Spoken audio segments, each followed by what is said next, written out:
Welcome, I'm Ayana Kegler, and this is RBS Overseas. Today is January 23rd, 2012. Happy Chinese New Year. 2012 is the year of the water dragon.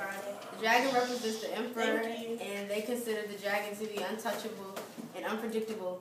So what will this year bring? Now to Demira with more about China. Thank you, Ayana. China is known as the heart of Asia. In ancient days, it was referred to as the Middle Kingdom. The Chinese believed that China was the center of Earth. China is bordered by the Himalayas, mountains, Mongolia, Thailand, Burma, and Vietnam, and it is the oldest civilization. The Himalayas was a source of protection for the earliest Chinese that lived along the Hangzhou, Yellow River, and the Yangtze River. China is a vast land that has plains, mountains, plateaus, and basins. Now we move to cultural history where we go. Alright, did you know China has some of the rarest cultures on earth? China has an extraordinary trait to know to our ancestry. A family in China is honored and respected in their culture. It is a lifetime center of their core of their life. Ancestor worship became the leading religion until the two native philosophies came to play. They are Confucianism and Taoism. They give China a unique characteristic of culture. These philosophies operate to be a guide to create a good Chinese life on earth. We are receiving news now that China communicates with symbolic characters with Jasmine. Thank you and goodbye. China has had a long line history. Its past government was a monarchy, and it had dynastic rule. China has had 7 dynasties: Shang, Chu, Qin, Han, Tang, Song, and Wei. The Shang is the earliest known dynasty, and it was established along the High He around 1500 BC. They were known for their bronze and marble work and also for the recorded history and animal bones. The Chu dynasty overthrew the Shang rulers, and it lasted for 8 years, lasting longer than any other. This dynasty was the classical age of China. They started ancestor worship, family life, writing system, Confucianism, and Taoism. Their government was decentralized, and the rulers had unlimited power.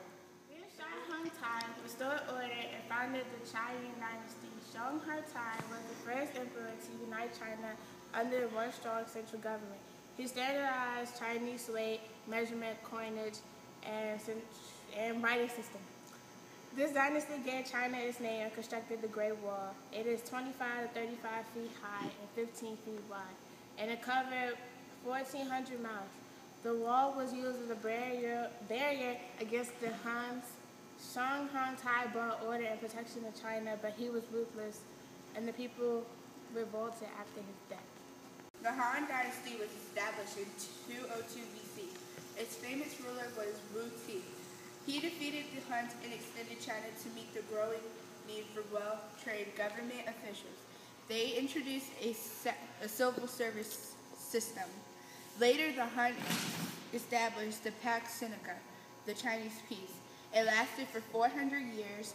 In this time, the Chinese opened routes in the West, and it was the start of the Silk Road. The Silk Road wasn't literally a road made with silk. It was where chief exporters traded with the Greek and Romans. The Tang dynasty overthrew the Han and suffered 400 years of internal wars and invasions. Later, they tried to make a lasting central government, but that failed. Then in our 17th century, Tang ruled restored unity, and 618 was the start of a golden age that made a stable government. Later, it lost prosperity and power and collapsed in 907 BC. The Song dynasty was also politically weak. The rulers were unable to prevent the north from being invaded by barbarians. Last, the Wei dynasty was the first foreign dynasty to rule China. It was established by Kublai Khan.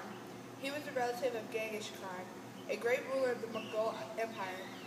This has been RBS Overseas. Thank you next time for...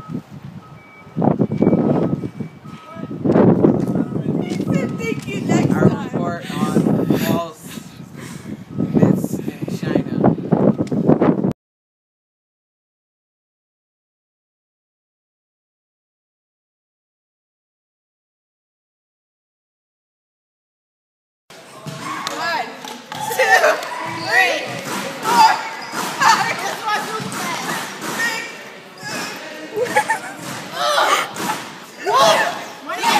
my goodness, y'all.